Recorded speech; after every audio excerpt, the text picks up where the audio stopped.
విరగట్టి ఊళ్ళోకి వచ్చనమ్మా తలారి పూలు పెట్టి జాతరులు తెచ్చనమ్మా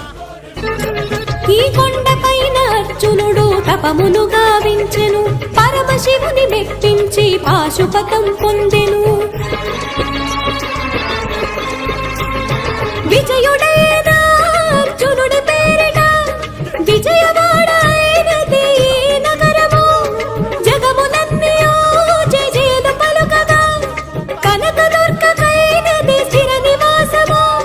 నెలిమి బంగారు ముద్ద పసుపు కలగలిపిన వెన్నెల